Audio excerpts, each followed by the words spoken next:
Home buyers in the marketplace are starting to give up on their house search.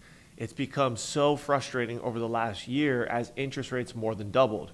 And I feel your pain because if you look at the mortgage industry, we are taking a massive hit too. You're starting to even see mortgage companies close their doors because of the lack of buyers in the marketplace.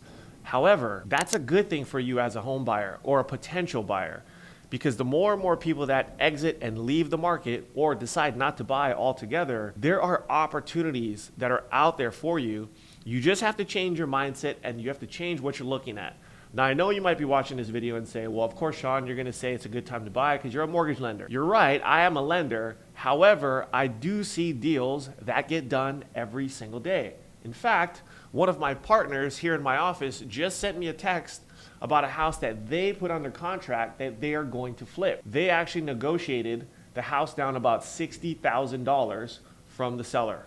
So it's opportunities like that that happen every day that you might not be aware of because you're just not in the game like we are. But there's things like that that take place that I want you to hopefully get to experience for yourself. So in this video, I'm going to talk about some opportunities that are out there for you if you are thinking about buying.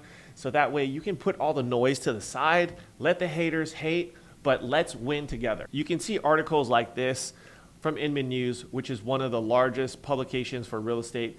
They talk about real estate news for all industry professionals. And they're even saying this is some of the lowest demand that we've seen since 1996. How crazy is that? There are so few buyers out there. We haven't seen levels like this in over 20 plus years. And I can tell you in my 15 plus years that I've been doing this, we've never had a market that we're in right now. So everyone's adjusting to it. And whenever there's this uncertainty and people are adjusting to something that they've never really seen, there will be opportunity because there will be things that people will miss. For example, in the new home space, which was such a popular option for so many of you buyers out there, because one, it's easy to fall in love with the new build because one, it's a new house. And when you walk through those tracks that they develop, the houses are just decked out with all the best upgrades that you could possibly imagine. So when you look at these homes, it's very enticing to go ahead and buy one. Plus, you don't necessarily have to deal with so much of the bidding wars that we were seeing over the last couple of years. Given in the new home space, there were some bidding wars and actually their wait list extended even over a year. There were even some builders that I spoke to for houses that I was interested in that wouldn't even tell me how long the wait list was. So of course, the sellers were the ones making all the rules and the sellers were the ones that held all the cards at the time. But like everything else in life, the tides change and the tables will turn. So now the tables are turning, and you can see here on this article from the Las Vegas Review Journal that Las Vegas builders are slashing home prices. This article came out about a week ago, and they're saying that in Southern Nevada, new home purchase contracts are down 59% from the same month a year earlier. 59%. Think about that. That's how many of you buyers are canceling your deals. Maybe you got scared of the market. Maybe interest rates jumped up too high and now you don't qualify. Or you're just not sure of what's going to happen maybe with your job situation.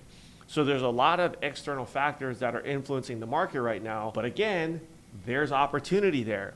Because with these homes that are now sitting, let's just say with new home builders, the last thing that they ever want is a house to sit on their track and not be sold. So now as a buyer, if you're out there looking for a deal, you can go look at a new build. Because what was the problem a couple of years ago? It was you had to get into the lottery in order to get your name called. So that was one hurdle. Then if you got your name called, who knows how long the builder was going to take to build the house. Normally they're doing maybe 6 months, but we had some of our clients that were waiting over a year. And then because of COVID and all the lumber pricing issues and all the supply issues that they had, some of the builders were actually passing on any of their increased charges to the client. So imagine you went into contract on a house for $500,000 and then the builder said, well, now we're going to sell it for $575,000. And you're like, well, that's not what I agreed to. Well, either take it or leave it. And that was basically the sentiment of a lot of builders out there. They didn't care if you lost your earnest money. They didn't care if you canceled the contract because there were 30 more buyers behind you that was willing to buy that house. And again, look at today. If we've got over 50, 60% of these contracts being canceled, and now the builders have these houses just sitting out there, they're going to do everything and anything possible to incentivize you as a buyer to then go buy that house. That includes lowering the price. That also includes offering you upgraded packages of appliances or maybe even helping you pay for your closing costs and doing anything possible to get you into a home. I've even gone out to a few builders over the last couple of weeks where they were even offering below interest rate incentives. And basically what that means is that the builders went ahead and bought a pool of mortgage rates at a below market rate. So the builder that I actually visited, they were still pricing their loans at about 5.5%, but you had to use their lender and you had to meet certain other criteria in order for them to give you that interest rate. So how cool is that, right? I mean, 5.5% versus today the going market rate probably around 7, somewhere in the high 6s. So you're getting something a lot lower than what you could even get today. So this is just one of the ways that you can use this whole market as an advantage to you as a buyer. And again, you might be saying, well, of course you want people to buy, you need the business. Yes, we want people to buy, but if it works for you financially. And I've said that in a number of my videos, that I truly believe that if you are in a position to purchase, you can afford it, you've got the down payment, it's not gonna stretch you, and for whatever reason, you have to buy a house today and the budget works for you, why not look at owning? There's so many incentives and credits that are being thrown around today that, again, if we rewind the tape back to 2020, none of this was being offered. You weren't getting your closing costs paid. You had to pay above the asking price.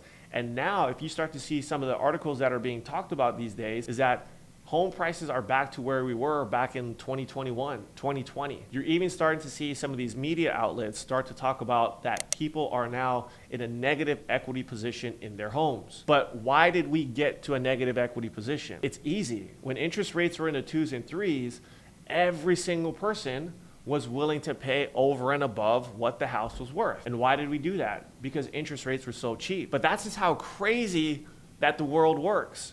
When interest rates are low, many buyers are willing to pay more than what it was worth. And the same thing went for used vehicles. I remember one of my buddies went out and bought a car, and he said the dealer charged them another $20,000 because of the lack of inventory that they had, and they had to pay that fee. So we were literally telling ourselves it's okay for us to overpay for all these items.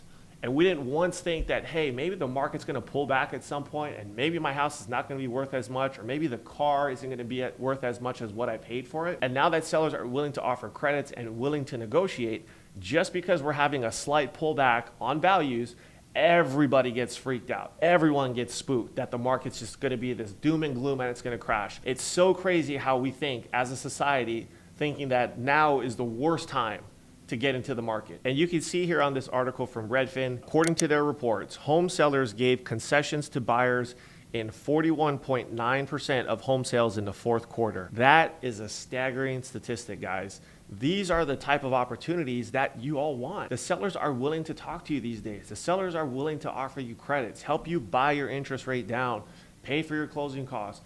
We're doing deals right now where clients are literally coming out of pocket with a few $1,000s. This is probably cheaper than what it's gonna cost you to go find a rental these days. So with all things taken into account, and when you look at the opportunity that's out there, I think right now, if you can afford it, if it's within your budget, you should look to see what is out there.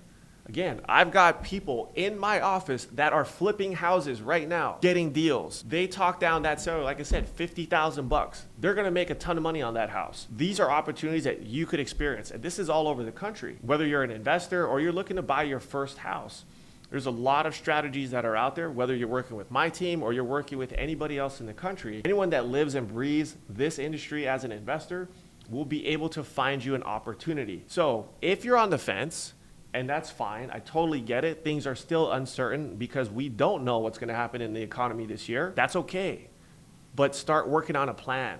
Make sure that you know what your credit score is. Make sure you know your budget. Start paying off high interest credit cards. Get rid of all the unnecessary debt. If you're thinking about buying a car, wait, talk to a lender first. See what they can tell you about your approval before you go buy the vehicle. Because when the market shifts, and we know it's gonna shift, we know rates are gonna come down, all the experts are saying by the middle part of the year, towards the ending part of the year, we should be in the 5% range. And what do you think is going to happen to the market when that happens? I really want you to think about that for a second. Do you think there will be more buyers in the marketplace, or do you think there will be fewer buyers in the marketplace? I think it's safe to say there's gonna be more buyers. Now, if there's more buyers and less inventory out there, do the sellers hold the cards again, or do you as the buyer hold the cards again? I think the sellers are gonna hold the cards again, which means what? If there's 5 of you that wanna make an offer on the house, here comes the bidding wars all over again. So now, if you've been sitting on the sidelines not saving money, do you think you're going to get into the game with little money out of pocket? Probably not. You have to come to the table with more money. It's a vicious cycle, and it happens over and over and over again. So if we know that's what's going to transpire, whether that's 6 months from now, 9 months, a year from now, put yourself in a position to be successful.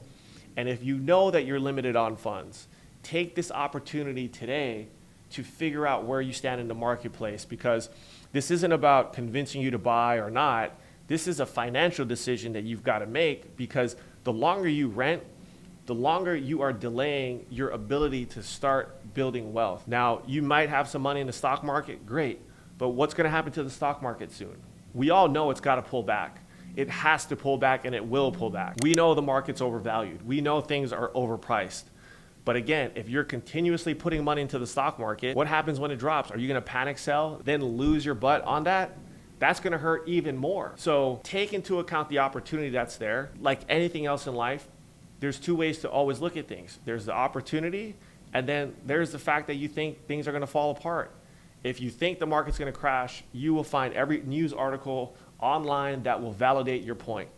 And if you look for opportunity and you talk to people that are doing deals, they will tell you that now is a great time to buy, irregardless if they're in the business, making money for themselves, or they're an investor. So with all that being said, I would focus on 3 things if I'm in the market right now. The first thing I would do is work with a realtor who understands the market and can negotiate. That is the biggest thing right now, right? Because if we even have Redfin saying 40% of deals are getting some sort of credit, you want your realtor to be able to know how to navigate those waters, get your closing costs covered, help you buy down your interest rate, get any sort of other incentives that they can give you, have them pay for your HOA for a full year, have them pay for any sort of other assessments or your appraisal or anything else that they'd be willing to possibly cover for you to get you into the house. So get a good realtor by your side.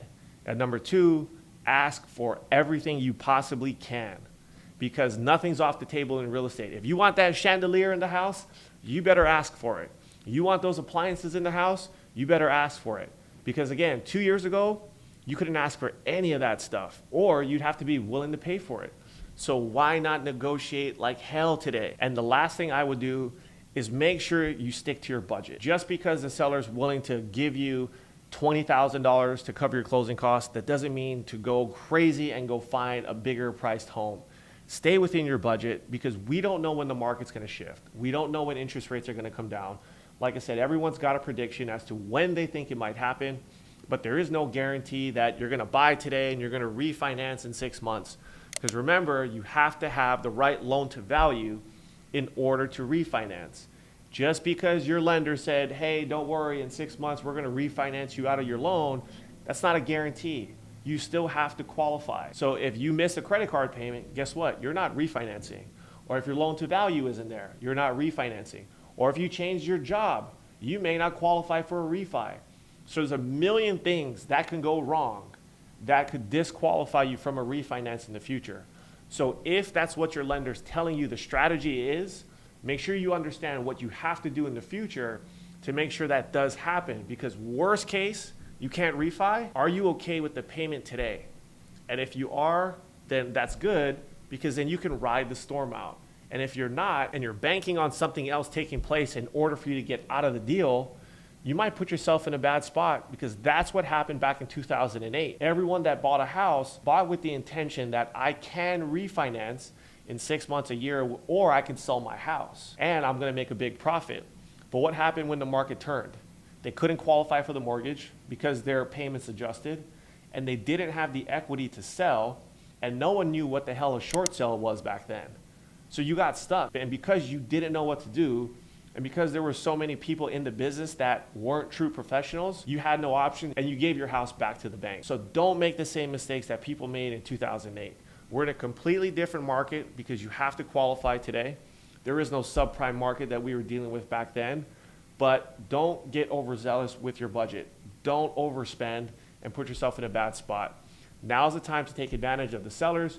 You hold the cards as a buyer, but what are you going to do with it? Are you going to sit on the sidelines, or are you going to get in the game? And if you don't know where to start, you can hit my link in my bio. There's a complete first-time home buyers guide that walks you through the entire process.